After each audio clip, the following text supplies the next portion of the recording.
قارون حضرت موسیٰ کا قریبی رشتہ دار تھا.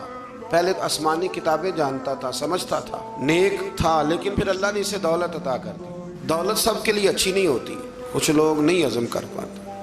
ایک حدیث پاک ہے، نبی کریم علیہ السلام نے فرمایا اگر اللہ کچھ لوگوں کو دولت دے دے تو وہ سرکش ہو جائے.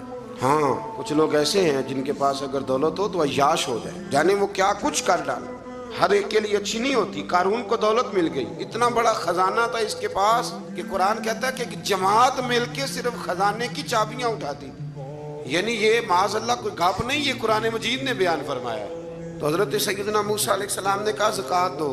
زکوٰۃ کے معاملے میں لوگ حیل و حجت سے کام لیتے ہیں، غریب ہو جاتے ہیں. اور کچھ ایسے ہیں جو مسائل جاننے لگ گئے ہیں تو اب انہوں نے اور معاملات کرنے شروع کر دیے.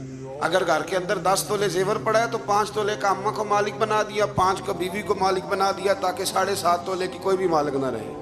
گنجائشیں نکالتے، زکوٰۃ سے بچتے. اللہ تبارک و تعالیٰ معاف کرے، بہانے بازی کرتے. اس کو کہا زکوٰۃ دو تو کہنے لگا آپ کی تو میرے مال پہ نظر ہے. آپ نے فرمایا تو بڑا بیوقوف ہے، مال تجھے اللہ نے دیا ہے نا. تو اللہ کے رستے میں تھے، یہ کام ذرا مشکل ہے. جب اس کو بار بار کہا تو اس نے بجائے اس کے کہ وہ مال دیتا، اس نے حضرت موسیٰ پہ الزام لگا دیا. ایک عورت کو تیار کر کے لایا. یہ الزاموں والا کیس سنتے آ رہے ہیں آپ کہاں تک. حضرت یوسف پہ بھی لگا، جناب مریم پہ بھی لگا، حضرت سیدنا موسیٰ کلیم پہ بھی لگا، اور حضرت عیسیٰ پہ بھی. سارے ہوئے نا الزامات. آپ کیا بات کرتے ہیں؟ الزام لگانا، بہتان ترازی کرنا، اور ہمارے یہاں اچھی بات دیر سے پھیلتی ہے، بری خبر وہ جلدی پھیل جاتی ہے. ایک عورت کو تیار کر کے لایا معاذ اللہ تعالیٰ حضرت موسیٰ پر الزام لگانے کے لیے.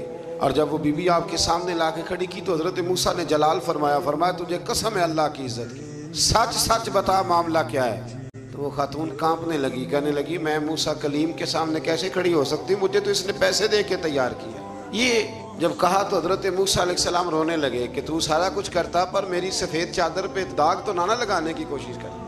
آپ رونے لگے. آپ یقین کریں لوگ تکلیف دیتے ہیں بعضوں کا، ایسی بات کرتے ہیں جس کا کوئی وجود نہیں ہوتا، اور آپ کو نہ کردہ گناہ کی سوال کا جواب دینا پڑ جائے کتنی مشکل ہوتی ہے. یعنی جو کام آپ نے کیا نہیں، اگر اس کا آپ سے سوال پوچھا جائے تو کتنا مشکل اور کٹھن مرحلہ ہوتا ہے. تو یہ کچھ لوگ کر دیتے ہیں لیکن وہ سمجھتے نہیں. کہتے ہیں آپ حوصلہ کریں، آپ درویش ہیں. حضرت موسیٰ سے بڑا درویش کون ہوگا؟ کلیم تھے نا اللہ کے، بڑا جگرا ہے نا. لیکن رو پڑے، کہنے لگے تجھے ایسا نہیں کرنا چاہیے. کہنے لگے اللہ اب اسے سزا دے. تو رب کریم نے اس کے سارا ساز و سامان سمیت اسے زمین میں دھنسا دیا. وہ زمین میں غرق ہو گیا اپنے خزانے سمیت.